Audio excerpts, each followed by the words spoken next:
Whoa, whoa, whoa. What is up, everybody? A little bit of technological difficulties to start us out. What a great way to have a podcast start out.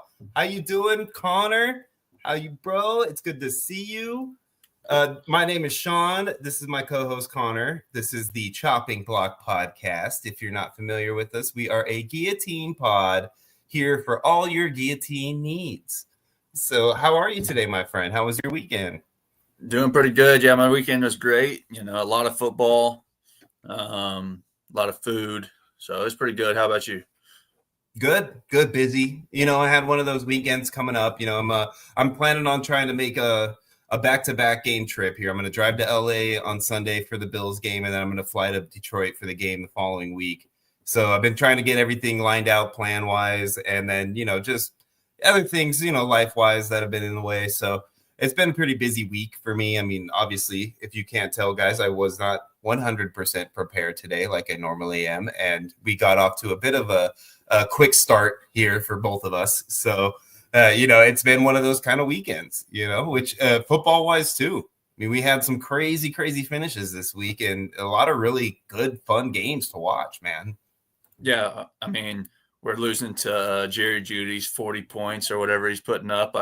I was up like wow. I was up like 35 or 32 points, and he had Jerry Judy and somebody else, and it's just those games are killer. When you lose to players like that, or I mean, Judy's shown splashes in some areas, but really has never put up points like that. Oh, and then as you say that, Jameis Winston gets picked, and they are running it back for another pick six as we talk. Unbelievable. They have now taken the lead by 8 points with an extra point to go. Wow, that is not the way you want to finish after that amazing speech you gave pregame. Unbelievable. I was talking about Judy, not Winston, but hey. I know, but I couldn't help myself, man. They were showing Jameis, and the heartbreak in his. And I actually like Jameis. Don't get me wrong. I think he's as far as a person, I think he'd probably be one of the funnest people to be around, and I'd love to work for that guy. If he owned the restaurant I worked at or something like that, imagine him coming in and just throwing up that pep talk on your starting of your shift for the dinner rush. You know what I'm saying? You gotta have the best dinner rush you've ever had. Yeah, that's for sure. But that's the thing with Jameis. He's had great years of touchdowns, but he's also thrown. He has the only 30 and 30 season, 30 touchdowns, 30 interception season. But he'll have some great passes, but then he'll have some bad decisions. Yep, some of these exactly. Yeah, and that's unfortunate, man, because they were definitely on their way to making this a real game, man. And it's funny watching this game. The one thing I've been thinking about as I've been watching this game is this game was supposed to be more of a defensive battle, and not so much of an offensive shootout. And unbelievable some of the plays that we've had in this game. I'm like, it's crazy to me. I mean, you think guys like Judy are going to get shut down by a Patrick Surtain, right? And then, dude, Judy's out here putting up more points than any other receiver in a game all season. It's just ridiculous. Yep. I lost a few, like I said, games, especially Dynasty on these games, just because of the high scoring receivers. You got Sutton, you got Judy, Njoku. All of those guys have cost me a couple matchups. So, yeah, dude, it's definitely been, I mean, it's been one of those games, dude, that you did not expect. Right. And, I had a couple of people I was duking out against. I'll give you an example. Cortland Sutton, right? He was the guy that I was worried about going into this game. Man, is Cortland Sutton going to be the one to beat me? I was up 17 points on a guy in a PPR league. You think that's okay, but Cortland Sutton's been known to put up a 17-point game from time to time, and I was a little concerned. And the man, I mean, I think he's sitting around 12 right now or so. So it's not like he didn't put a little scare in me at some point. That long catch that he had, that 30-yarder, sometime around the end of the third quarter or mid-third quarter, where he got to the point, I think the last catch he had at this point, if I'm not mistaken. But if there was one I didn't catch, it happened while I was on my way back to the house. But as far as I know, Judy's his last catch was that long 30-yarder. from like their own end of the field, from like the 10 to the 35 or so. Yeah, So I'm wait. I have Chubb in our dynasty league that we're all in. Our podcast dynasty. I need 4 more points out of him to keep my playoff spot over you, or you'll be taking it from me. It looks like. Oh, really? Yeah. Oh, I like that. Oh, I like that a lot. That's an awesome little tidbit to be bringing up on the pod like that. I love it. Way to put yourself on blast, bro. That means that you are willing to do what it takes to make this pod entertaining, and I love that. Yeah, I mean, you're in a bad situation. I mean, you were projected to, win the league or whatever. I think everybody thought you were going to win it, and then you've had some rough stretches here. Yeah, and then I just lost another mainstay in Christian McCaffrey, who was like a guy that I'd been like, oh yeah, he's a guy that's going to come back and help save my season, and now he's out again. And but that team, if it wins, if like you said, if I can get that playoff spot and I can sneak my way in, I have the depth. I think with that would be my last flex spot at that point to fill, because I have the depth to cover in my RB1 and so on and so forth. So we'll see how it plays out. It definitely hurt to lose him. But this is the week I was eyeballing. If I didn't sneak in this week, I don't think I would have been able to get in. Yeah. I think based on what week 14 looks like. Yeah, Trevor Lawrence's injury killed me. I think we can talk a little bit about that hit. But I had him. That was like that motherfucker should be suspended for next week. Yeah, I think 1 week for sure, possibly 2. Yeah, that was wrong. Like he was obviously sliding. Like I look, man. Like I played football, dude. I understand what it's like to be out there. I'm not saying that I'm a fucking superstar, guys. Don't get me wrong here. I'm Al Bundy at best. I had a good couple games in high school that I can remember fondly, and that's about it. But I definitely understood what it was like to be on a field at a certain point. And when you're out there, dude, like yes, live action, that shit's moving, dude. But in these scenarios, when a quarterback is running with the ball and you see him throw a fucking leg forward, you have the time you need to at least jump over that motherfucker. You know what I'm saying? And then maybe you don't stop yourself from jumping, but you don't dive into him arm first, you know what I'm saying, and throw a fucking shoulder to the fucking dome like that. You know what I'm saying? That's not necessary. That was him trying to, he wanted to like hit him, but he didn't want to hit him. You know what I mean? And he just misjudged it and went too low. But he still wanted to make contact with the guy. There's no reason to make contact. Dive right the fuck over him. There's absolutely no reason. It's not good for your team. It's not good for any fucking thing other than you trying to be aggressive. That's it. Yeah. That was, he put a forearm into him. I've seen some people say he slid late, but to me, it didn't look like he slid late. No, live time, I guarantee you there was time for him to adjust that dive. Especially with, at least his upper body, like you said, you can jump over him or, he or could have go thrown to his side. arms up and put his chest out and like slid over the top of him. You know what I'm saying? Almost like a fucking, like a slip and slide. Like he could have just done something like that. Yeah. He didn't have to put his fucking forearm out there and lean into it. Yeah. Like that was obvious fucking. And I get it, dude. Like you're a defender, you're trying to like, impose your will. You're trying to play aggressive against these guys. That's how they've been the whole game. Like, I know that maybe you've been coached up all fucking week. Like, get out there and fucking hit these guys in the mouth, blah, blah, blah. Like, yeah, you get taught that shit. But dude, there is a fucking line. You're a pro player. There is a line where you know that you're gonna hurt your team if you make this fucking play. So like he knew that shit before he left his feet. He fucking knew that shit, and even in the air, he knew that shit. He had time to throw his arms out. He had time to do anything different than stick his forearm out there and throw it into his head, because that's literally what he did. He had this big fucking brace on his arm and all that fucking wrap, and he just literally used it like a club and threw it in front of his fucking face and just like smacked him in the head with it. Yeah, he was hit. He was concussed for sure. He'll probably be out. Instantly. He might go on IR like Tua did. Yeah, instantly. He had this thing going. The arms and the he had that thing going like right away. Oh, we just had a pass interference in the end zone. Yeah, hopefully they put Chubb in. They have Ford in right now, but I need Chubb a touchdown, and I'm in. No Chubb touchdown, and it looks like you're going to be in the playoffs. But we still have 1 week to go. Yeah, that'd be funny though, dude. If you get the Chubb touchdown on this stupid ass play, fucking 44 seconds left means nothing. They're Hey, down, by 9 points. So even if they score and get 2 points, they're still down by 1. yeah, like I said, the Trevor Lawrence injury. That's why That's we not got him even pass interference. That's a bullshit call. I mean, He's they were grabbing both. his arm. They're hand fighting. They're hand fighting. He's pushing the dude off of him while he's running downfield. Like that's not a pass interference. I mean, I think it's pass interference. They put Chubb in.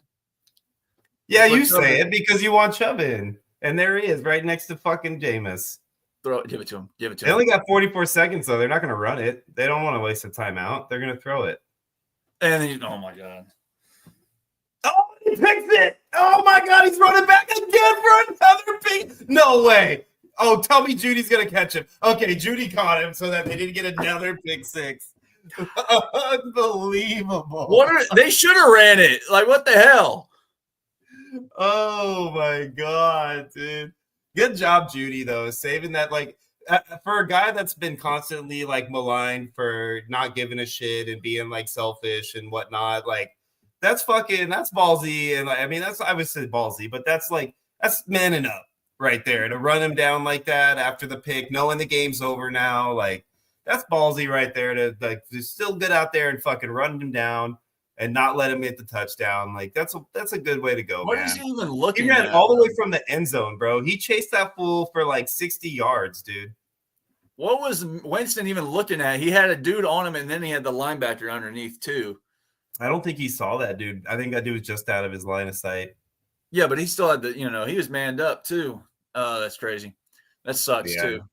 Like I said, Trevor He's Lawrence trying to make a play, but, yeah, dude. It's all right. I mean, like you said, the game was basically over anyway. Oh, yeah. So, all right. So definitely anything else you want to chat? Let's chat a little bit for another, I don't know, let's give it another 10, 15 minutes here, and then we'll move into the guillotine stuff. But anything else that was real exciting for you over the weekend? Any other big plays that made a difference? We're at that week 13 now. So, well, not that it, not big for me, but big for you. You won our pub sub bet already in week 13 with the Bills winning the division. So, well, I guess that we're a wash. Then we can count that as the cross off on the top. I think we have a couple more. I think we have at least one more, if not two, pub subs. I don't even remember what they are off the top of my head. I know, yeah. There's quite a few out there. Like next year, we'll be a lot more specific. We'll have a spreadsheet running from the beginning of the season all the way through, and we'll make a big deal of these pub subs because that's a lot of fun. But yeah, we definitely dropped the ball slightly this year on keeping track of what we bet on, because I know there's like probably 10 to 15 more pub subs out there that we just don't remember at this point because we've talked about so many damn pub subs. Yep. We got so I know the other one is our manager league, the team that finishes better. Yeah, that's the brass balls you're talking about. Yeah, the brass balls league. Yeah, that one I'm 40 points behind the points for. Now that's a points for league too, correct? No, the manager one is the best ball. The brass balls is what it's called, right? Yeah, brass ball. It's called brass balls, but it's the manager league, obviously. With all the managers. That was a best ball league, like a points for league. Yeah, it's a best ball, but it's not points for. It's a matchup league. It's a best ball matchup league. Oh, no shit. I see. The whole time I've been eyeballing the points for, not worrying as much about the matchup. But I think I snuck my way in either way. Yeah, you were in playoffs last I looked. I had a couple of games. I'm going to check right now. I had a couple game lead on you, but I think you're catching up now. Yeah, I have a 2-game lead. I've lost 2 in a row. But the fucked up part is I'm in second in points for in that league by like less than 30 points or 40 points. He had Judy in that fucking league. The guy is D Payne, who's in first in points for. So, and he's also in first overall matchup, which is crazy. Yeah, I think I'll be it looks like I'm probably going to move down to third, and you'll be in fourth still. So it's going to be a close one. That's going to be a close pub sub right there. So, oh my Lanta, this son of a gun beat me by 1 point because of Cortland Sutton. I guess Cortland Sutton made some catches I was not aware of while we were talking, because I was racing my ass back here to be here on this podcast with you guys, and he ended up with just enough points to give him a 1 point victory. Yeah, I lost. Here you go, buddy. Yeah. Good job, John. I mean, I'm locked in the playoffs in that league anyway, but I wanted to take first seed, and that was my chance because the guy lost that was in first seed, and we had the same record, but he has points 4 over me. So he has to lose next week for me to have a shot, and I don't think his matchup is going to allow for that. But you never know. Yeah, I lost a matchup 211.58 to 211.34. And that they were the two highest, scores of the week. Right. By far. The next highest was under 200. You know what? That actually brings me into a beautiful transition right on into our first Guillotine League that ended with a very similar ending for a couple of our players. And before we do that, I want to say hello to our good friend Cheeky, who's in the episode. I feel like, Cheeky, you have been here for every single one of our chopping block episodes. And that, like, you deserve like some fucking kudos, brother. Like, you have been diehard about supporting this, and we fucking love it, man. So thank you so much for being here, brother. And if you ever want to come on and be like in on an episode, you're more than welcome, brother. Like, you just let me know, we'll set you up. You can come in for a week and we can all bullshit, dude, because it's always a lot of fun to have you in the comments. I think you'd be a great addition to a live episode. Yeah, for sure. So, I think Cheeky still has at least one league he's in. I think he got eliminated in one of them as well either last week or the week before. I don't remember exactly, but yeah, he did. I know he's in at least one, if not two. I think so. We're going to find out here in just a second too. So we'll verify that here in a minute, and Cheeky probably tell us before we get there. But so let's get into our first league. I'm going to pull this up for you guys. Let me maximize the screen potential for you so that you guys can have the best view possible. And then I'm going to share this bad boy with you. And so this is our initial, this is our Legends of Sleepy Hollow League. I'm going to start here because I know for a fact this is the league I follow the most, obviously, since I'm still in it. And I know for a fact that this league had a really like crazy finish as far as how it actually ended. Not that it ended late in the week, but the way that it ended, we didn't think that the guy who got eliminated was actually going to be the one who got eliminated. Mm-hmm. So it's going to be a fun one to go over, and I want to spend as much time as we need to on it. And then, sorry guys, I'm going to shrink the other ones if I have to. But so this is where we're at, right? It's nothing to do with me being the top scorer of the week. I promise you that. The 173.32 you see on the screen is not the reason we're talking about this league first. Okay? Don't give me that mess. Even though I can tell Connor already is. Hey, I mean, at least you're in one. Thank God. I mean, it looks like you have another high score over there, 174 on another lead. I'm looking at your scores. Yeah, we probably. I'm not saying I'm the highest score of the week or anything. I'm just the highest score in this league, and I'm okay with that because I did not have to concern myself. I think I want to say the Thursday game, I had a really high score from a player on a Thursday game that just like, or no, it was the Friday game. It's Brock Bowers. Brock Bowers blowing up for me was just like, okay, I think I'm okay to at least survive, right? And then I just kind of watched what happened with the rest of you guys, which you were actually in the mix, dude. Like for a while there, your projections were in that bottom rung, Yeah, mine. There was a couple of guys about 125 on. I think there was this league that were all like sitting there. It was me, like Tortoise, and I think is this league. Is it? Yeah, it was me, Tortoise, Tortoise, Ubicus, and B Bennett. We're all sitting there. About 125 projection. I think Sunday around 3:00, and then I had Lamar or somebody else playing that night, and so I was pretty confident I wouldn't get the lowest because I already had by the Sunday night game I already had B Bennett beat and he was done. So yeah, and it was crazy because so B Bennett ended up in a position where I honestly thought he was the one eliminated for a good minute. Like I was like, because I assumed that Zoobs was like in the clear. I thought he had enough guys like left in his situation. I didn't think he was in, dire straits after about my time would have been about like noon, so like, third, fourth quarter of the early games. Like I figured Zoobs was going to be solid, no problems, and, but I was worried about B Bennett. I was worried about Trevor, Tortoise, and then you three were the three that I thought were going to be the guys that were, the ones to worry about.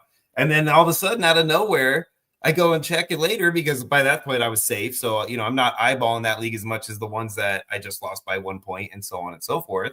So by the time I go back and check this shit, I realize that not only is Zoob's one of the lower ones, but he is the lowest one by 0.28. And he's done. Yeah, it was Kittle too. I think Kittle is the one that, ended up, I think he was talking about it in the thing. Yeah. It was one catch. He needed not even one catch. He needed like 3 more yards from Kittle too. It's not like he was like a whole point down. So exactly. Just 3 more yards, 2.8 yards. Like, yeah. You know what I mean? Like, it's unbelievable how much he lost by. And honestly, man, I mean, the Buffalo weather is literally the only reason Zubicus is eliminated. Let's be honest, right? Like, if it wasn't for the snow and the situation that they had out there, I don't think that Zoob's to be gone. I think Kittle catches a couple more passes. I mean, he dropped one like easy pass that I don't think he drops if he's not frozen. I mean, that offense has been out of whack too. So along with the weather, it was, that offense has been missing Ayuk. Debo has not played very well at all. CMC gets hurt. Jordan Mason gets hurt. There's, so much stuff going on. Oh, look at B. Bennett coming in with the went to bed early Sunday, figuring he was out. Woke up shocked. I love it, dude. Oh, that's the beauty of Guillotine, brother. That's the beauty of Guillotine right there. That's the best way to do it too. You don't pay attention, and you're always, you always have a better, you're just like whatever, and then you end up winning. But if you're like Hawkeye in it, that's the ones you lose. Absolutely, every time, dude. If you're sitting there, cheeks puckered, dude, eyeballing like crazy, like you're just all you're do is drive yourself nuts, man. Best thing to do is drink a Mai Tai and sit on the beach and just wait it out. Yeah, that's what I do. I like to look at all my leads, and I'm like, I got to stop. I got to put it down because if I keep watching them, then my players are going to do bad. But if I put my phone down, not looking at my scores, then they're going to do really well. They'll catch a couple touchdowns or whatever. Right? Yeah, exactly. It's funny that you say that too, because the same thing happens to me too. Like sometimes I'm like, man, I feel like the moment that I make an effort for this player or they come on my radar for any reason at all, they instantly go downhill. And it's like, what did I do to deserve this? 100%. Oh, man. So as we're talking about all this, guys, let's run through these scores real quick. We've got myself at the 173 we talked about. The next highest score would have been TB76 at 145, who was the guy that beginning of the week I honestly thought was going to be one of the ones to be concerned about. I'm not going to lie. Like I thought prior to the week starting, everything else, I thought TB was going to be a team that was on that bottom rung that would have been close to elimination based on how things went. And he ended up being completely safe. So good for you, brother. Then you, same thing. You ended up in the 3rd spot at 139 after everything was said and done. So you did pretty solid there too, man. Yeah, the Lamar Hurrow, it's always coming nice. But week 14, that's going to be a week to worry about for everybody because of how many players are on bye. Exactly. So yeah, we'll get in. We'll talk a little bit about that here coming up because that's really important next week. And it's also very frustrating that we actually have to deal with bye weeks and literally the deciding factor in playoffs, for playoffs. And it's frustrating as no end. Like I said, I will always be and continue to be an advocate for an 18-game season with 2 bye weeks that are 2 weeks in the early season and 2 weeks in the midseason. And that's it. And every team, half the league 1 week, half the league the next week, same thing later in the season, half the league, done. Or it's out of the way, it's early. I'm talking like 7 and 9, 8 and 11, something like that, right? Like just done. All right, everybody's equal. No team has an early or late bye. There's no like concerns about any of that bullshit. They won't do that for TV purposes, but that's definitely the way I think it should be handled.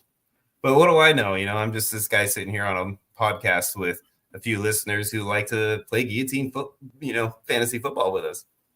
Yeah.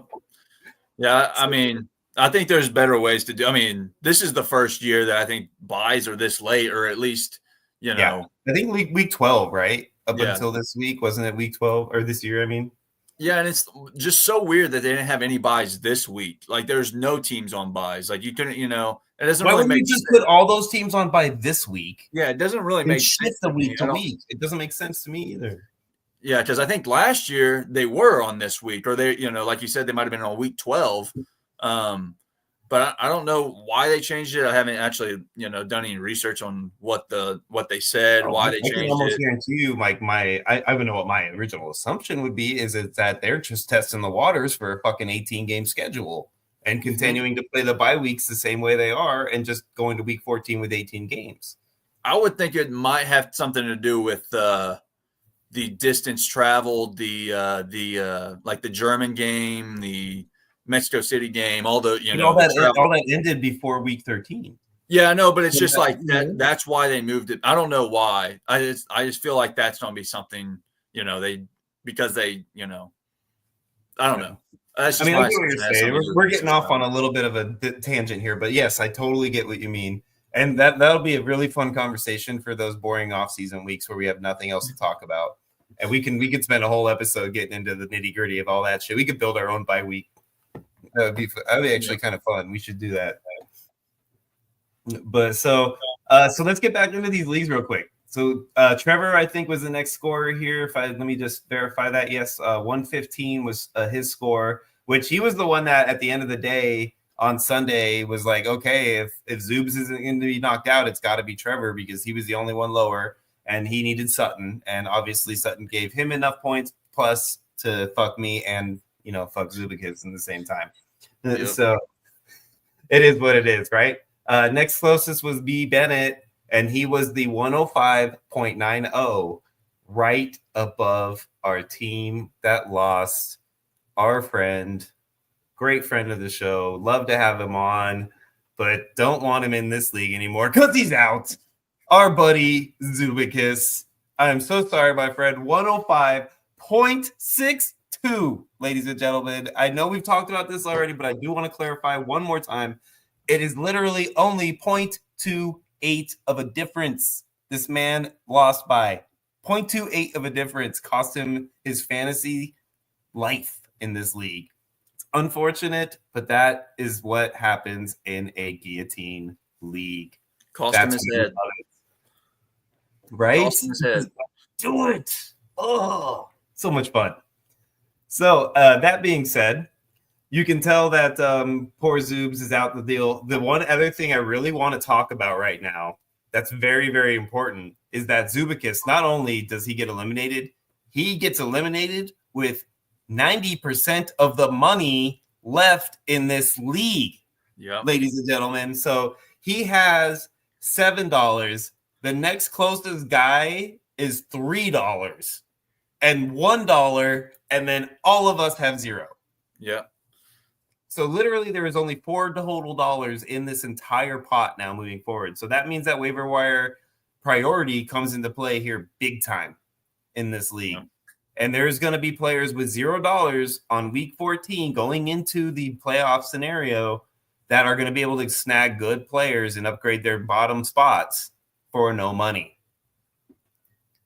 Right? And in order to secure the top guy, I know I got both you guys, B. Bennett and Zoobs, in this, but since I have no money, I'm going to go ahead and spill the beans and talk about all the scenarios you two have. So, sorry, but that's what's going to happen. Basically, B. Bennett is going to have to spend $2 of his $3 to get the top guy. Well, right? Wait. Because I think Tortoise is the only one with $1. If B. Bennett is ahead of him in the priority, he would only have to spend $1 because he would automatically get him in the priority. Oh, let's look at the priority here. Can we find that on here? Or do I have to do this on my phone? I'm gonna look at the mobile. So check it out on your phone there, Connor. So right now, B. Bennett is at 14 and Tortoise is at 16. So it doesn't matter what happens. He could bid $1 and get his guy, and then bid $2 on the next guy and get both the top guys if he wants. No, that's not how it would work. He would have to bid $1. If he bids $2, that's the priority. That's the priority. Gotcha. So it would go to the next thing anyway. And so he would have to bid $1 twice. One on the guy he actually wants, on the top priority, and then one.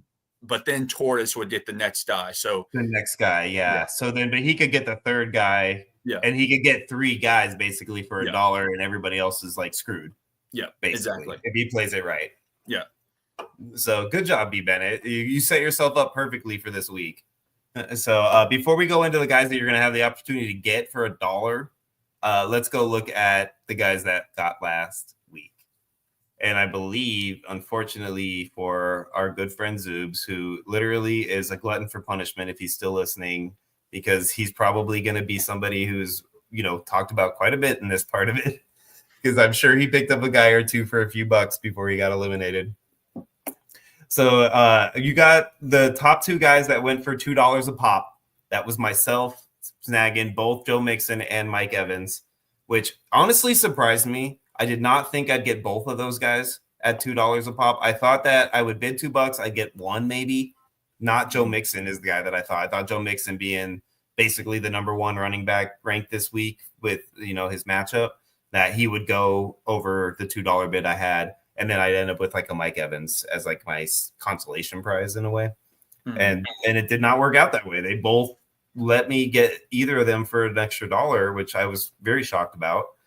If you guys are listening right now, feel free to throw me an explanation as to why you guys didn't outbid me on that, because I'm honestly curious. I thought for sure that one of you guys would have at least bid like $3 to get one of those two players.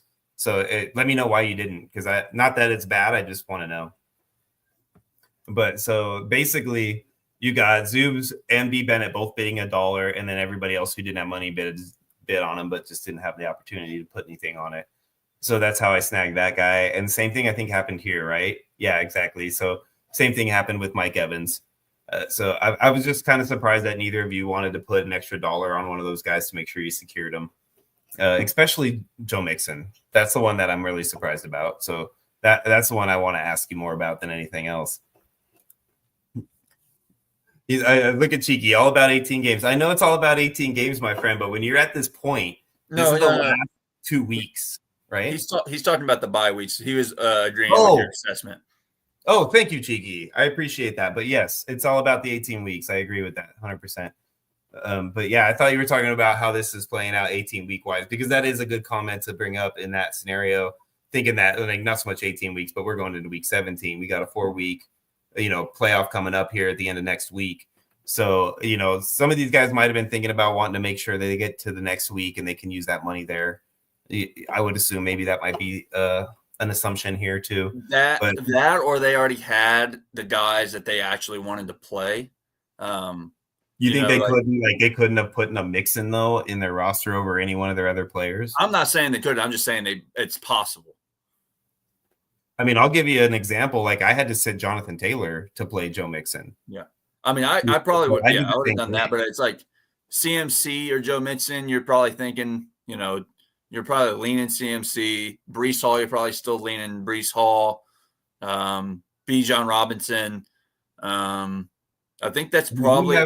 We have some deep rosters in leagues, so I can understand people hesitant to like replace a guy and spend money for somebody that you might consider in the long run to be like an equal, you know. But to me, the matchup for this week, Joe Mixon was the man to have. Yeah, against Jacksonville. I mean, it showed out. I mean, he played really well. He wasn't a top guy because there was a couple guys that just blew up, but he was right up there with them. So it was totally worth the extra few bucks, right? I mean, look at Zoobsies. If Zoobsies had got him, $3 bid would have got Joe Mixon. Zoobsies picks him up for $3. He's still alive. And he gets $4 left. We'll see if he is still alive. I don't know what his actual roster is, but yeah, I agree. I would, if I had money, Joe Mixon would have been at the top because Joe Mixon scored a lot of points. So I'd be shocked if he doesn't have somebody who had 0.28 less than Joe Mixon on his roster. Yeah, but it's just like who would he play him over? Like those guys you're not gonna play Joe Mixon over, right? We'll look at that in a second. Yeah, you're right. I mean, we'll look at that in a second, but I definitely think that there's got to be a guy with Joe Mixon's matchup this week, that there had to have been a player that he could have picked him up over on his roster and then could have just benched one other guy who had a bad matchup for the week, who might be a stud player, but he's got a bad matchup. So, a Joe Mixon with a good matchup is better than, another stud with a bad matchup. So, I mean, that's why I look at it anyways. Yeah. What's B. Bennett saying here? He said he was looking at He's looking at most wide receiver last week, but it was with Connor, Henry, and Robinson. So yeah, he was in that boat too. But so here's where I would have been with you, and B Bennett. To be honest with you, is Connor had a terrible matchup against Minnesota. They were one of the top ranked rush defenses in the league. Not to say he did bad; he actually did a lot better than I anticipated he would. But I would have sat Connor in a fucking heartbeat to play Mixon against Jacksonville. So not to say that you're going to do it every week, but I mean, you're adding a Joe Mixon who's definitely going to be a big part of his offense, and you're still going to be able to play either one based on matchup as you move forward. Yeah, I mean, like he said though, he was looking at wide receiver more so. He wanted to make sure he got, CeeDee Lamb, which didn't really turn out well this week, and hopefully. Yeah, I was back and forth between Lamb and Mixon on who to put the extra dollar on. I mean, Lamb and Evans. I'm sorry, on who to put the extra dollar on, to be honest. And I leaned Evans just because of matchup. Yep. So, I get what he's saying there. I do see that. And the fact that CD and Evans were both available, like that made it easy for him, I guess, in a way where he could just put a dollar on each and then know he's going to get one. Yeah. Yeah, with the amount of money that's in that league, and he saved up. It actually turned out fine for him because he can get whoever he wants this week. Yeah, no, he's in great shape. Like, honestly, like, no offense to you, brother, but I've been rooting for you to get booted because I know that you were budgeting so good that I did not want to deal with you at the end of the season. So the fact that you're in here last week with the only one left with money is exactly what I was scared of. Well, I would rather him or Tortoise did it, or not Tortoise. Zuby just did eliminated because he has $7 or something left. I know. And I hate to say that because I love Zoobs, man. He's one of my favorite people, but I was kind of rooting against him too because he had the most money and that allowed us to have options. Yeah. We might not get the best guy, but we'll get somebody.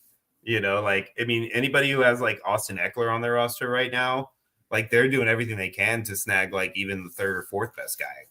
Yep. Or, Jordan Mason and McCaffrey went down. So what that leaves Isaac Guerrero. Yeah. Isaac Guerrero I don't know if he's going to be a starter in a guillotine league though, but maybe somebody can pick up for the best ball portion. Yeah. I mean, he might be a good matchup starter as you move forward in the season. Because you know how they like to kind of be like one back centric, and Isaac Guerrero already showed that he's capable of being a good back in that system. So based on matchups and shit, you might want to throw him in a week to week basis.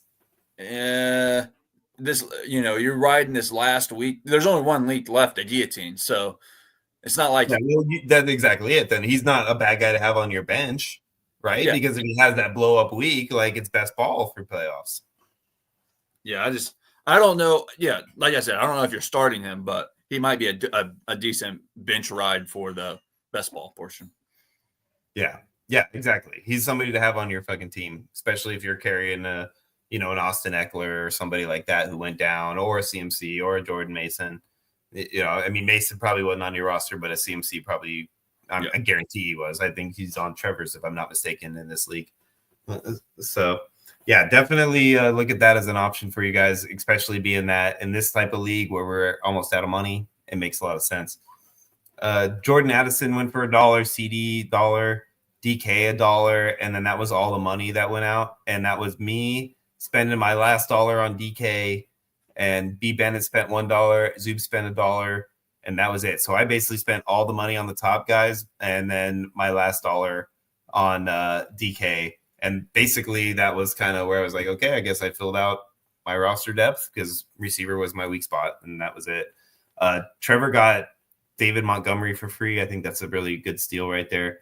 I think you picking up Isaiah Pacheco could be huge for you. I think he proved coming back, even though he only had, so many carries, like he outproduced Kareem Hunt on almost the same amount of carries by like 4 times. So he looked by far the better back in that offense. Not even close. He's going to be like potentially Studley because they're having so many struggles with the passing game. If they lean on the run game moving forward, because that O-line is not bad, especially the interior O-line. So he's a downhill runner like that. That's a scary scenario. They could literally shift to a run-based team moving forward and win the Super Bowl with it. Yeah, they're that he's good. still a risky play next week, though. I feel like in Guillotine, just because of they really didn't utilize him much at all. Like, I mean, he had maybe 40% of the snaps or something like that. I think they were close to 50-50, him and carries, I should say. Carries wise, I think it was about the same, but I think snap wise, it was like Kareem But they're Hunt. not going to put it, if they're bringing him back, they're not going to put him in on snaps. They're not using the running back. So, Yeah, like, no, I agree, but that's easy to. You're not looking to play somebody that's playing 40% of the snaps in a Guillotine league. No, yeah, not at all. He not played at all. 30. I don't think he plays 40% though next week. Yeah, he played 37 this week. So yeah, I think he'd be closer to like 60 almost next week. Yeah, because they're going to want to beat the Chargers and they're going to want to have him on the field. Yeah, but still, are you playing him after seeing that this week? If you're projecting, what I'm more worried about is the Chargers defense. Yeah, they look stoutly. They've been stoutly all year. They were number 2 a couple weeks ago against the run. I don't know where they're at now. I'm sure they're still in the top 5.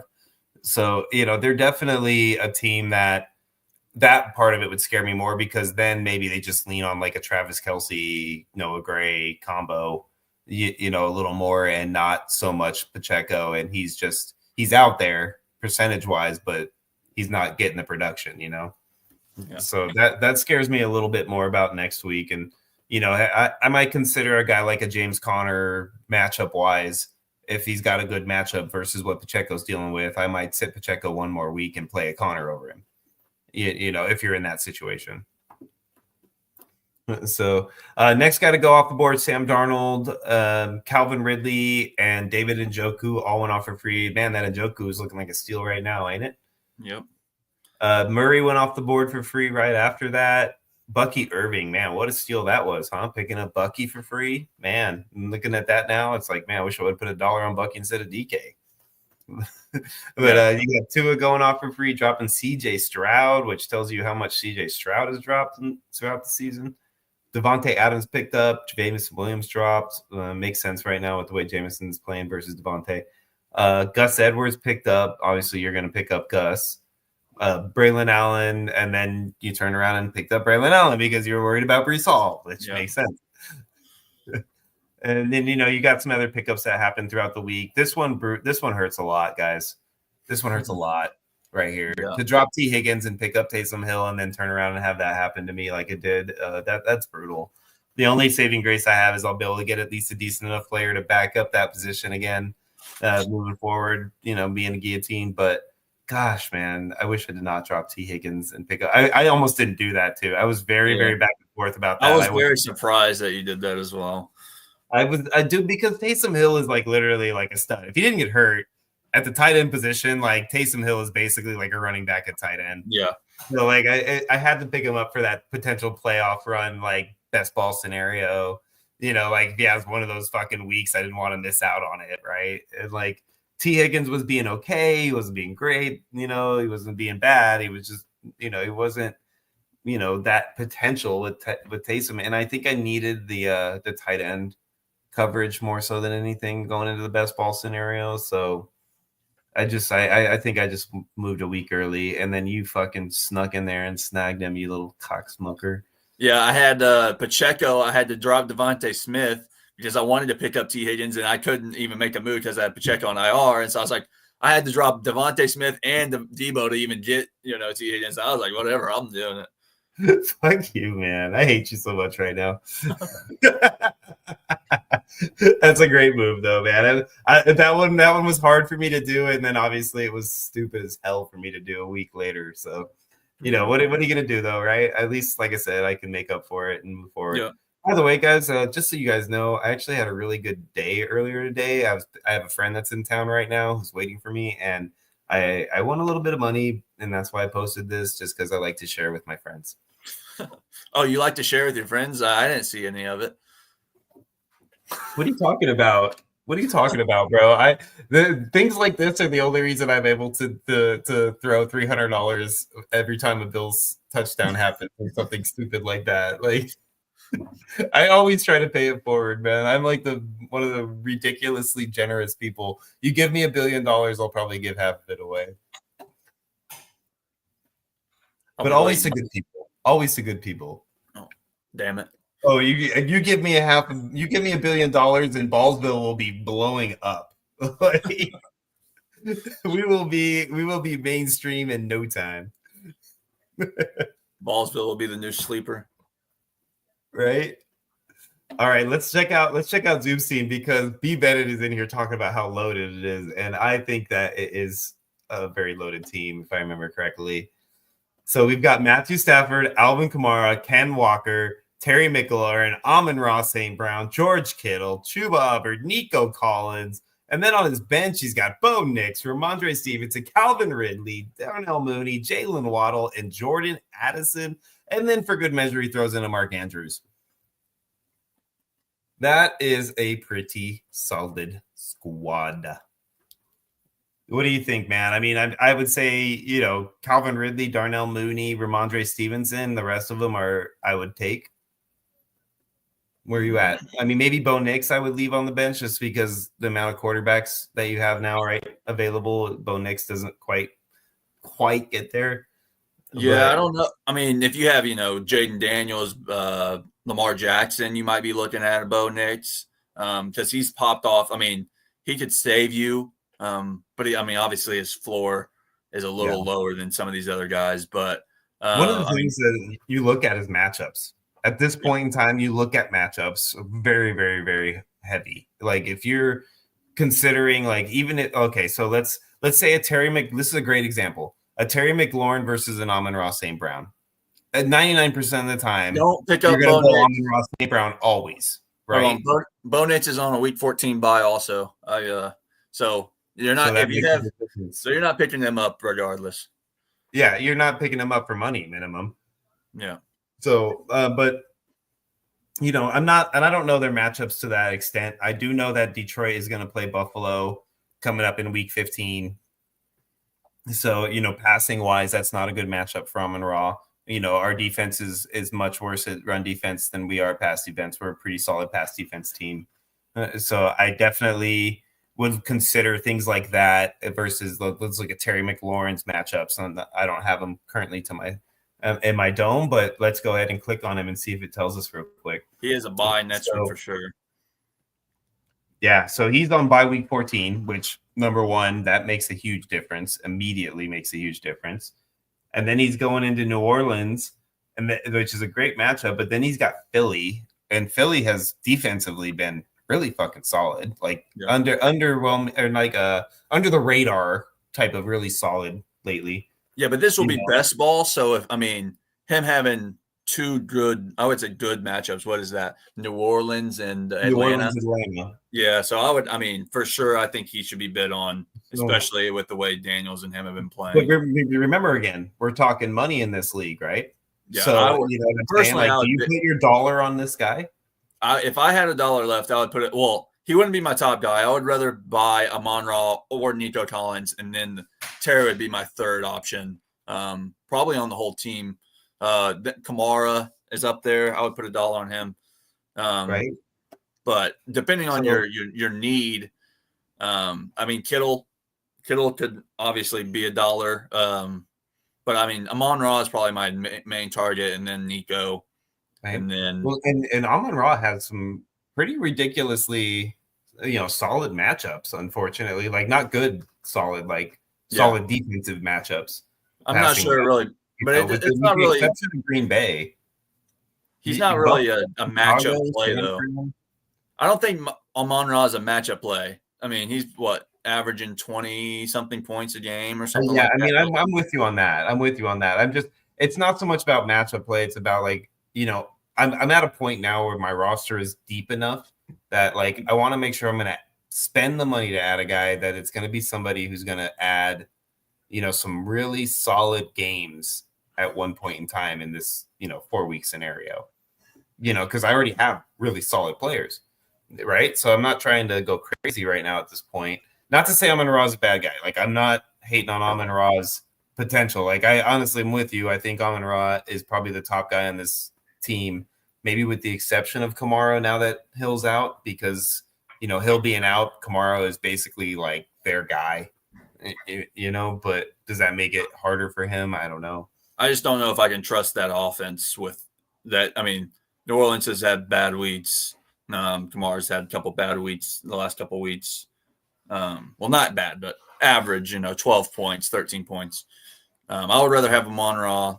And then depending on your roster construction, obviously, if you need a running back, you're going to pick up Kamara. But I mean, look at his matchups. He's got Giants, Giants, Commanders, Packers, Raiders. Yeah.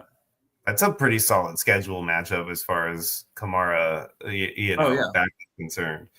So like I'd be okay with snagging him right now for $1. Yeah, I mean, I think he's going to be bid. I think most of these guys are going to be bid on at least $1. How many dollars is there left? Yeah. 4? There's 4 total. So let's say all 4 of them get spent. Who's the 4 guys? Amon-Ra, Nico, Kamara, and Kittle. I agree. No, I wouldn't say Kittle though. I think I would change my Kittle ad. I think I would go maybe Walker, even though he had a bad week this week. Let's look at his matchups real quick, and let me double check myself because his matchups might change my mind. I would rather have Kittle because he's the number 1 or number 2 tight end, and yeah, his matchups are changing my mind. Yeah, I'm not okay with that. Yeah, he's got some pretty solid matchups against the run. I don't like that at all. Yeah, I mean, I think you're right. I think Kittle's the guy. I don't see anybody else. It's either Kittle or McLaurin for me. I would. The only reason I don't do McLaurin instead of Kittle is because he has a bye next week. Yeah, the bye. I mean, if you're solid at receiver, you can make that move. Yeah, I don't think you should put $1 on it, even if you are solid. I mean, if you're solid for week 14, what if you're not solid in general, but you're solid for week 14? I would rather have backs to cover your flex, and you can play 2 receivers. Okay, well, we're just basically just talking to B Bennett. So because he has 99% of the dollars. So hey, I'm not trying to get specific about it, brother. But I would prefer to have Kittle just because of the positional value that Kittle is. So I feel you. I mean, we spent enough time on this squad. I know that I went overboard on it a little bit just because I love the fact that we're almost out of money and it really adds a whole dynamic to that league. But let's move into Duffel Bag League and check that out real quick. So out of the 6 teams in this league, only 1 did not score over 100 points. And that is our buddy. I'm so sorry, Ray. This is my boy Ray right here, the 760 side, getting his ass kicked out, unfortunately, out of the mix. And I mean, if I could say anything, he had a quick death. Yeah, he was an early elimination for sure. Yeah, like that. If you give him anything, it was a quick death. We didn't draw it out. It was pretty much toasty. We won't get into his team yet real quick. Let's go double check the other scores. We had a couple of high scores in this one too before we move forward. We had 154 as the top score by our boy Cheeky. Way to go, Cheeky. Cheeky might take this one down. He's got a good squad if he's sitting there at that high of a score at this point. Trevor's still in on this one. You're still in on this one. You guys are both here. So, I have the most money. You have the most money in this one too? I have the most money. So you do the best and pull up the money on these ones so that I don't have to worry about it. This one I have $5. I have $5. Tortoise has 3. Cheeky has 1, and then that's it, I think. So you guys are in the same boat. So we're down low money in this league too. Yeah, you can tell that you and Cheeky made some moves this week to make sure you solidified your rosters. And he did better than me. I can tell you that much. I kept going back and forth on Brock Bowers, Breece Hall, and Bijan, and I was like, I put $5 on Bijan and Breece and put $4 on Brock, and it looks like Cheeky did the opposite. He put $5 on Brock and $4 on Bijan and Breece. Because you got Breece, you didn't get Bijan and so on. Yeah, exactly. Because I thought Brock would go lower than both of those guys, and I was wrong. I wish I was right because I really should have. Going back, look, hindsight's 2020, but going back, I should have bid on Brock. I should have guaranteed get Brock. Right. Well, you saw I did the same thing a week prior in our other league. Because we talked about that in the pod. That Brock was my number 1 target for that reason. He's the TE1. Yeah. You're getting the best player at a position that you have to play. Yep. You can't turn that down. Yeah, exactly. And I should have done it. And I was thinking, I was trying to play a little tricky. I was like, I think he's going to try to get a running back. And he was, but he knew, Brock was the positional value. So he bid He there. did the extra buck. Yeah, good job, Tiki. The best part about the factor that matters a little bit, he did use all his He money. says, I just guessed on dollar amount. Well, you guessed extremely accurately. Yes. So he was able to, or he used all his money. I was able to keep a few dollars back to help me next week. So yeah. A little bit. Yeah. But he got the tight end one, and he got the better running back. So good for you. Better running back this week, yes. Better running back in general, bro. Are you kidding me? Bijan is definitely. Stop with your Jets hate. They can't. The Jets hate is enough. Like seriously. Right here, let's do a little matchup comparison real quick. If we're gonna do this, let's do a little matchup comparison. Okay, so he is looking at Miami, Jacksonville, Rams, Buffalo. No, it's not terrible. It's not terrible for a running back. Let's go look at Bijan. Now, granted, Bijan has outproduced, in my opinion. Yeah, he plays Minnesota. Ooh, that's brutal. That's a brutal matchup. But he's got the Giants, the Raiders, and the Skins. I keep saying the Skins. The Commanders. I mean, that's nothing scary about any of those matchups there. And that's like prime time. Oh, man, I don't know. I think I would have maybe I would have gone for Bijan. If I'm going to go for one of the two, I go for the Bijan. I mean, I had the same dollar amount. I would rather have Brees. I'm a bigger Brees guy. I think the Jets offense runs through Brees. He had a bad week. So you have he was a little injured, banged up before the week. So yeah, and then let's see. Yeah, okay. I see how it played out. This is what I think ends up hurting the most is 760 side with the $3. How much did he have total prior to this week? Was he at $3? Was that his max amount that he had available? No, he had a lot more. He had the most money left if he didn't get eliminated. He had $9. So he could have easily snagged all of these players if he wanted to. I think before this, or at least three of them. Before this week, he had me and Cheeky had him beat. After this week, because me and Cheeky used our money, he had the most. Gotcha. So he could have bid $6 on Brock if he wanted to, and made sure that he got him. So I mean, not so much knew he was going to get him, but hindsight would have got him, and that would have helped him. But any one of those three players, I think at this point would have kept him in the running. I don't think Brees wouldn't have, because he only scored like 7 points, 6 points. But Bijan or Brock would have, yes. Yeah, so not to say that you did anything wrong, brother. It's wait. Hindsight. No, he needed almost 30. He needed 30 points. So only Brock he needed 30 points. Only Brock would have kept him in the running. Okay, so Brock was the one. Yeah, you would have had to spend the money for the Brock man, and then he might have had a good tight end. We'll find out here in a second. So. Yeah. But Tony Pollard, $3 was the next guy that went off the board. The dropping Brian Robinson for Tony Pollard is a little suspect. Well, he didn't know if Brian Robinson was going to be healthy. That's true. He's missed like 2 weeks in a row before that. Yeah, that's true. I agree with that assessment, but I don't know if Tony Pollard's worth spending $3 on to make sure I have somebody in my roster. Yeah. Especially being that where we're at, you might have been able to play a bench player that scored better than Pollard ended up scoring this week. So I'm not hating because I had the same problem. I started Pollard too, and it cost me. Yep. So Matthew Stafford went for $1. Hopkins went for $1. Amari Cooper, Brian Thomas both went for free. Marvin Harrison got picked up after everything went through. I'm surprised that Brian Thomason and Amari Cooper got picked up over Marvin Harrison. That kind of shocks me. Not really. You picked up Jonnu Smith and dropped Jaden Reed. I don't hate the pickup. I hate the drop. I had to in that league. Were you stuck without a tight end or something? Stuck without a tight end, yes, and receiver depth is just crazy. Gotcha. Rico Dowdle picked up Cream Hunt. I love that pickup. Yeah, I have Jamar Chase, CeeDee Lamb, George Pickens, Terry McLaurin. So I was Jaden Reed was the odd man out because I have him in both of the other guillotines as well. So I see that Cheeky made a mistake here. Cheeky, if you made a mistake on something, let me know. Shoot me a DM. No. His mistake was putting DeAndre Hopkins on the block. Okay. Oh, okay. Yeah. Good call. All right. Awesome. I'm glad. That scared me for a minute. I was afraid that maybe there was something going on in this league that I wasn't aware of. So I'm glad that it's nothing major.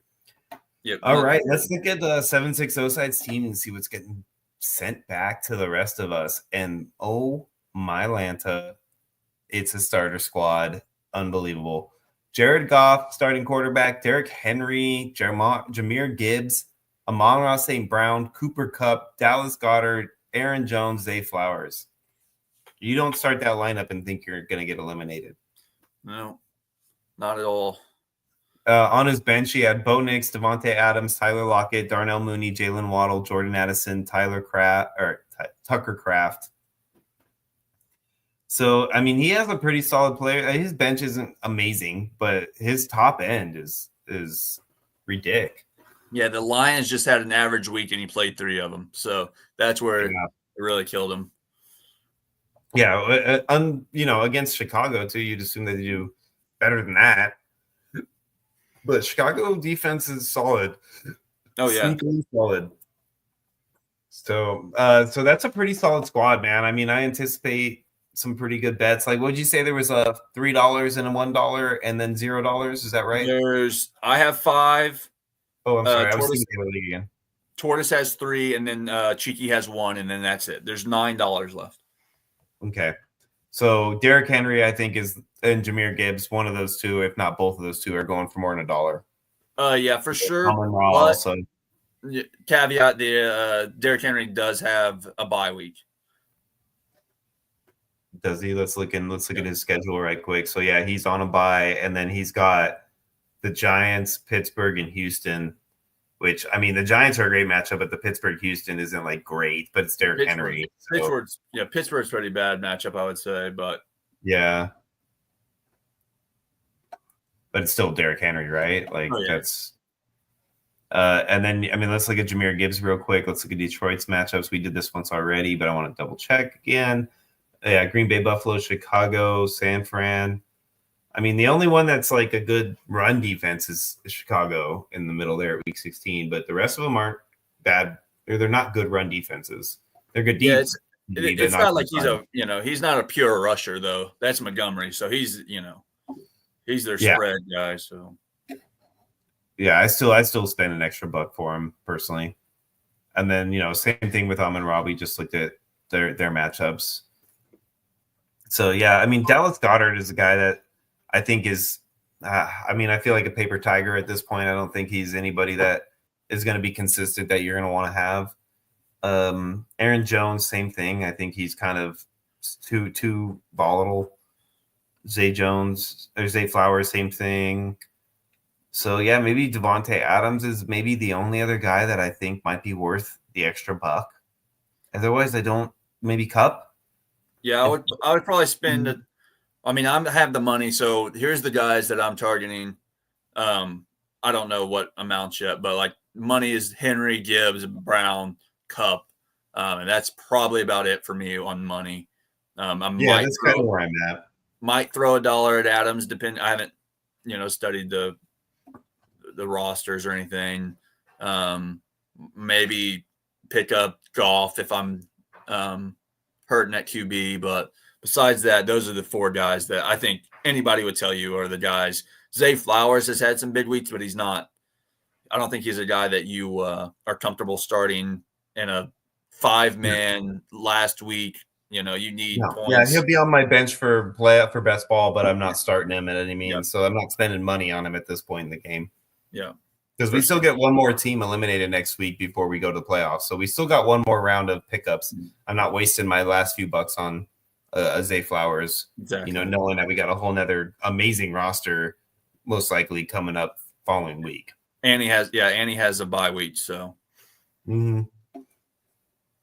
So that is our 18 heads in a duffel bag. Let's roll into Braveheart, the William Wallace League. If you guys don't remember, William Wallace got his head cut off in the end. That's why we call it Braveheart. Let's check this out. We've got all over 100 points in this league. Every single team scored over 100 points, guys. So we talked about this last week.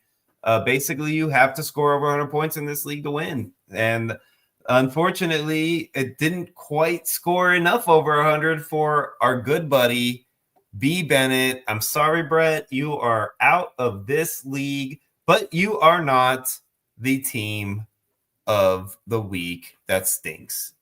I believe that distinction, pun intended, goes to our friend Zubicus. I am so sorry, Zubes. I know all the way up there in Alaska, you're smelling this because I know I am here. You are the third team of the week. Am I wrong? Is it not Zubes? I'm wrong. It's 760, isn't it?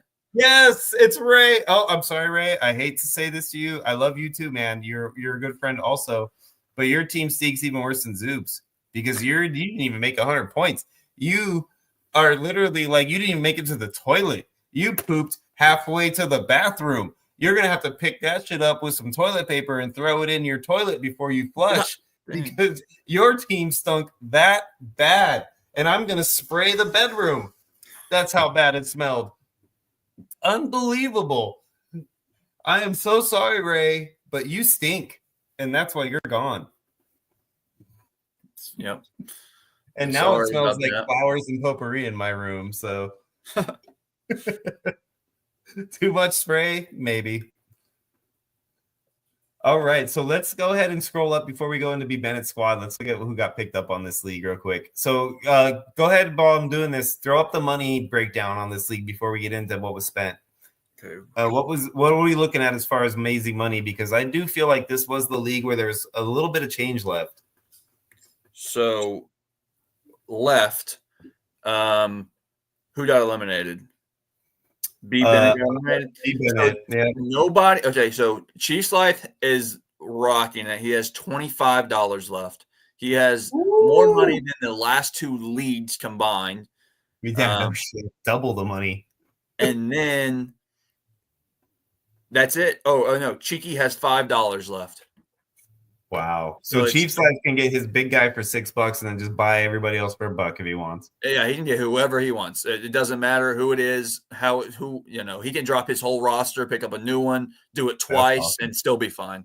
So good for you. We're going to look at Chiefs Life roster too after this very quick because he's basically in a position right now that every Guillotine manager wants to be in a Guillotine league where they can literally steal every single good player off the last 2 weeks as long as they survive. So, I mean, he's pretty much in that golden, like, parachute moment for him. So we're going to look at his squad and go through it after we see what happened here. So it looks like Spartan 636 picked up the top guy, Jamar Chase, for $17. There was 5 bids on him. Chiefs Life was $13 right behind him. And then there's Cheeky at 7 and everybody else at 0. Again, we're running into only a few people have money. So Cheeky bid $7 on Joe Burrow and B. Bennett bid 0. And so Cheeky got Joe Burrow. I don't think it helped him too much, so unfortunately, even though he had a great week. Cheeky also picked up Brock Bowers. Man, that's 2 players he picked up that had solid weeks. He got him for $5 over Chiefs Life, which that's the one bid I'm kind of shocked on Chiefs Life. With all that money, man, I think I'd throw a few more bucks at Brock Bowers. Again, top player in a position you have to play. Like, I feel like it's necessary. He got him. So, no, I'm talking Chiefs. Oh, Chiefs, yeah. Should have thrown a few more ducks at him to make sure he got Brock Bowers because that's the type of player that you make sure you want to get. Yeah, sure. $3 for Kyron Williams. I mean, that's a steal for Chiefs Life with all that money he's got. Lad McConkey for another $3. I don't know 100% that I really like spending money on Lad at this point, knowing where your position is. Drake London, especially. I mean, I would have taken Drake London over Lad. What do you think? Yeah, I would have taken Drake London over Lad for sure. You know, I think I would have spent money on Drake London or Ken Walker over Lad McConkey. Just for target share and, offensive ability. I just don't think that they're really looking to hit the wide receivers in the Chargers offense nearly as much as they are in Atlanta. Yeah, I think Atlanta's defense is worse. Lad's their go-to, though. So if they are, he's popping. So I'm not hating it as much. I'm not hating it, but I think if I'm spending money, I'm spending it on London over Ladd. yeah, I agree. The rest of the guys went off for free. Walker, Murray, Reed, Devontae went after the fact. I like picking up Sam Darnold, especially if you're dropping Tyler Lockett. That's probably like a ready for best ball. B. Bennett's crying himself to sleep tonight because of the Nets drop. Yeah, that one hurts. Yeah, when he scores 40 points. That one hurts. That one hurts a lot. Especially because he picked up Dalton to just prepare himself. Like I would assume anyway, unless this is actually prior to Dalton being ruled out, so that might have had a lot to do with it. But yeah, I know it's brutal, dude. So Cash got Evan Ingram. I don't really like dropping Laporta for Ingram. Not that not that I think Laporta is great, but I just don't like. I don't think Ingram. I think it's like a wash, a little bit. Etienne, Addison, Brian Thomas. Nobody really worth talking about. Cash picking up Marvin Harrison, dropping Brian Thomas. I like that move. I know that Marvin hasn't been great, but I think he's still targeted way more. And he's got a quarterback that's not, completely concussed. So that's the big breakdown on that. Let's look at B. Bennett's squad and see what he has available real quick before we roll into what Cash has. This is who's available now, guys. Kyler Murray, James Conner, Christian McCaffrey, which obviously isn't anything to worry about now. Justin Jefferson, Zay Flowers, Dallas Goedert, Drake London, George Pickens. On the bench, he had Jared Goff, Sam Darnold, Rico Dowdle, Brian Robinson, Isaiah Pacheco, Dalton Kincaid, K. Dotton. So, I mean, he's got some players that were solid and now they're underperforming. I think there's maybe two guys that I would throw a couple dollars at: Jordan Jefferson, James Conner. Do you see anybody else? Am I missing somebody? Jefferson, London. I would probably put money on Pickens. I might throw a few bucks at either of those guys if I know I can get them for $1 or $2. Well, Chiefs Slice is going to pick whoever he wants. Jefferson is going to Chiefs Slice. Just put. Well, if he's paying attention, top guy for $1, that's Jefferson, or for $6, that's Jefferson, right? Yeah, for sure. So the next guy, which is Trevor, right, can bid $1 or $2 or whatever. He's going to have to keep bidding $6 to get ahead of him. At some point, Trevor's going to get a guy. It's cheeky. So Chiefs Slice basically can go. Chiefs Slice can buy 4 players that he wants, all for $6, and get him definitely if he's paying attention. He can buy 4 players at $6, and that would be 24. So he can buy the 4 guys. I don't think he does that this week. I think he probably saves a little bit. I think he probably buys, if he's smart, in my opinion, he would buy 2 guys that he absolutely wanted for $6, save the other, $13, or spend a couple dollars, and that way he can for sure get 2 players next week as well that he wants. Now let me ask you: would you bid like $4, $5? Would you do anything like that on guys to force him to make sure he bids enough to get the guys, or would you just give up after getting the 2 guys? Make sure you don't spend any more. I would say my plan would be to spend $6 on the 2 guys I want, and then spend $1 on maybe 2 guys that you might want. Yeah, just put $1 on 6 more guys. $1. If you don't get them, you're fine because you keep it. Another $1, $2. I would probably say 4 players I'm bidding on. At most, you're spending half your money. Okay, so saying that, let's go look at his team now. Let's make sure that he has the roster space. Yeah, to actually get rid of that many players to pick that up. So he's got Hurts, Williams, Cook, Brown, DJ Moore, David Njoku, Breece Hall, David Montgomery. There's 4. Obviously, Taysom Hill. That's an open roster spot. Taysom Hill. Yeah, that opens the roster spot. Pittman is a roster spot to me. Hopkins is a roster spot to me, and then maybe Aaron Jones, maybe DK Metcalf. You're comfortable keeping them. You're comfortable keeping them, but if you spend $1 on one of those, do you keep DK or Garrett? I think maybe you drop Garrett over DK. Stop with the Jets nonsense, dude. Seriously, Every Jets player is just like, oh yeah, he shouldn't even be on a But roster. dude, do you really have DK for the Yes. rest of the season? Do you have DK or Wilson higher? I have Wilson 10 spots, 20 spots over DK Metcalf. I don't. Like, That's crazy. That's crazy. For rest of season, you have that. Hey, you have him that much higher. yes, DK That's has not performed. unbelievable. DK has been bad this season. Look, I'm gonna look up. I'm looking up right now. I'm gonna try to find some rankings real quick on Fantasy Pros just to get an idea on rest of season rankings for wide receivers.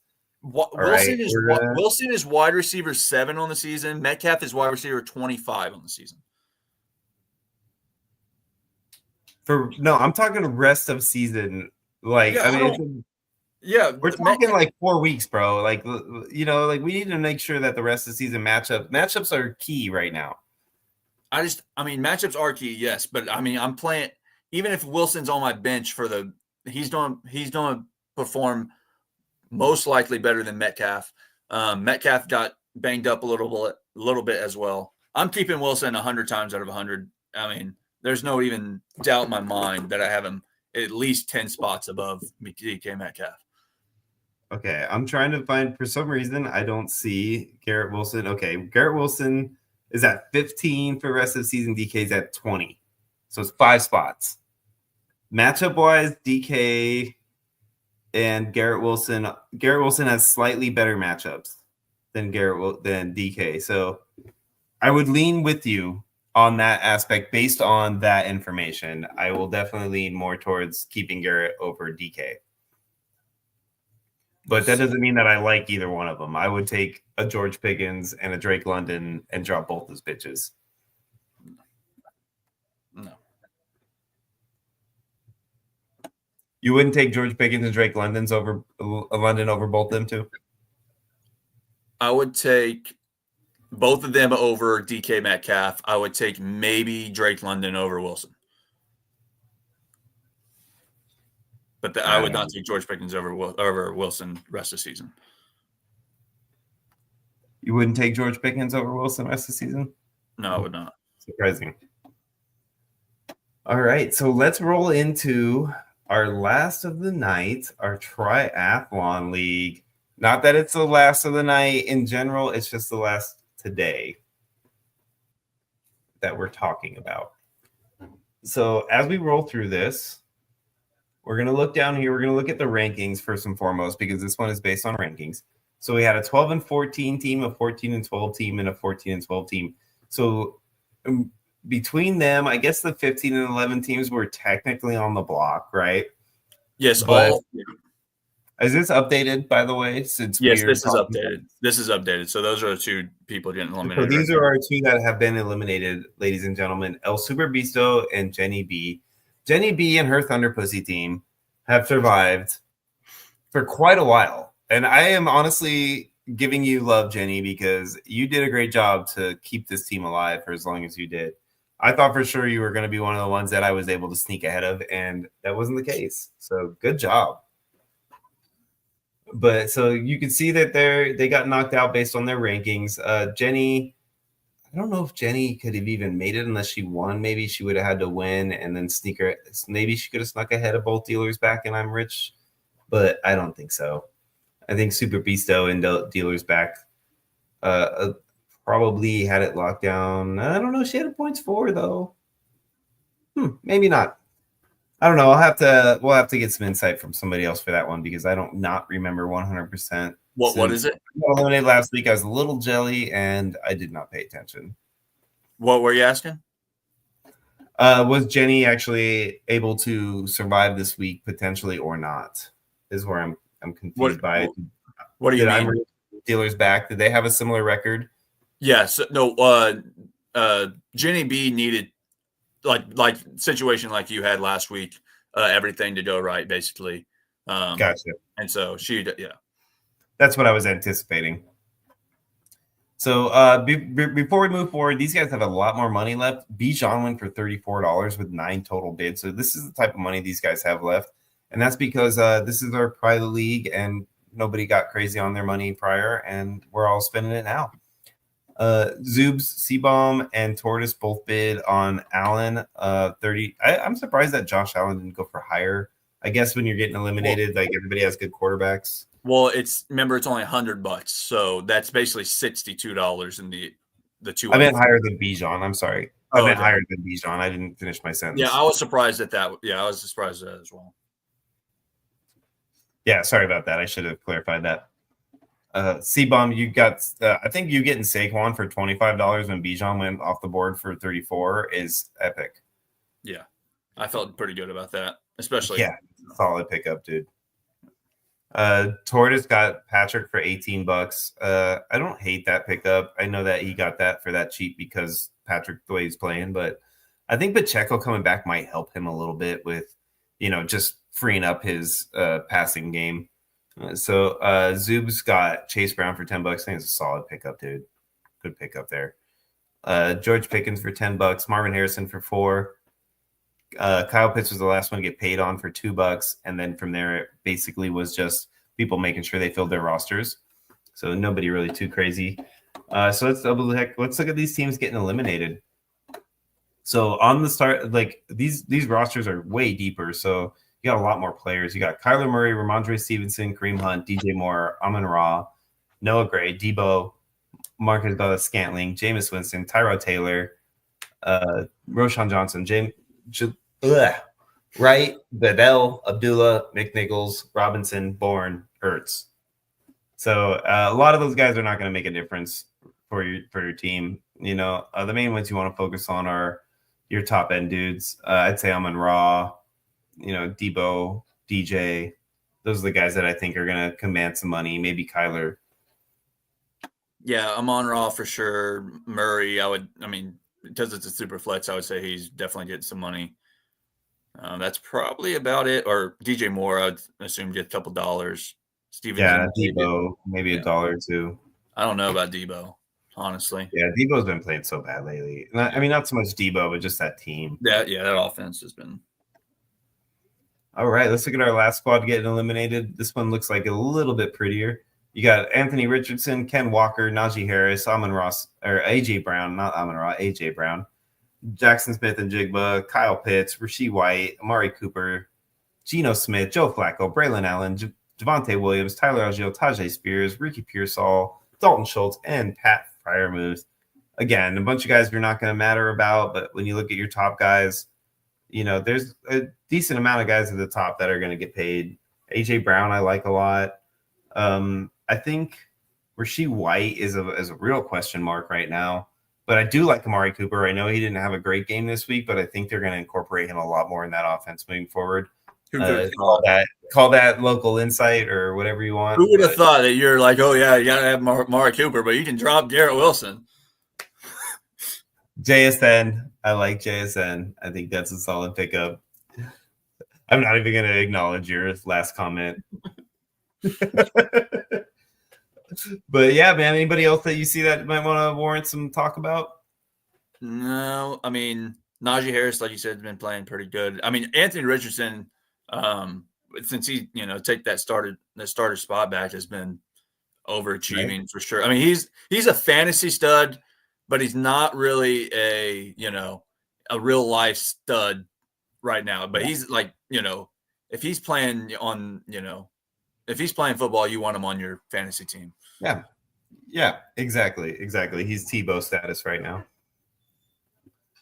But yeah, I totally understand. So that is our Guillotine leagues, our triathlon league for this week, guys. So next week is a big week for us. Next week, we go into our best ball playoff scenario. So this is our final week to really solidify our squads and move forward. And it's going to be really fucking interesting.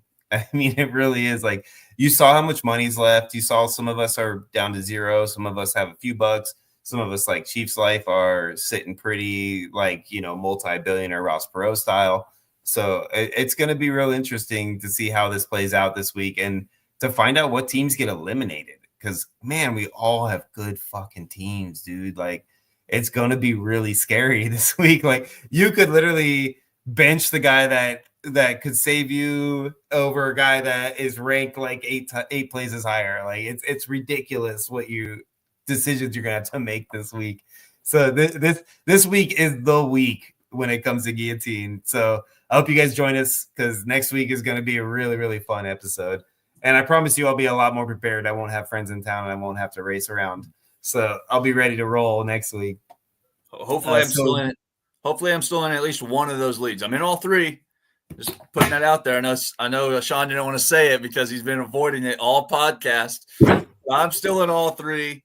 Hopefully I'm in at least one. God damn. I wanted to make it through this episode without that coming up. Son of a gun. Like, I thought I had done it. I was ready to just close this out, bro. You were avoiding it. I could tell. Oh, all right, fine. I'll give you your kudos. Congratulations, Connor. Hey, no, don't give me congrats yet. I don't want final Guillotine week of all three leagues, brother. I don't want to hear it. If you get eliminated in all three leagues next week, I am going to have the best episode. It is going to be so much I'm not showing up. If I'm all three at once, I'm not showing up at all. Oh, that would be so good, brother. That would be so good, man. I hope it, not to say I hope it happens, but I kind of hope it happens. You'll have to give a 20-minute monologue on why I'm not there and just go over my teams that I eliminated. Oh, I 100% will, bro. It will be a homage to Connor's squads. Yeah, that would suck. That's my luck, memorial, brother. That's my luck. Oh, God, I love it. All right. Well, hey, thank you guys for joining us today. We really appreciate y'all coming in. Cheeky, Brett, Zoobs, all you guys that jumped in on the comments, man. You guys are great. We'll be back tomorrow. I know we didn't do Friday, but we're gonna do Tuesday. We just, right after the holiday, everybody was too full of turkey and tryptophan out, and we didn't want to try to bore you guys with a Tuesday episode or a Friday episode. So we're gonna smash it all together on a tomorrow Tuesday episode. So we'll see you guys there. I hope you all have a good night. And thank you so much for joining us again. We'll see you later. Go Bills.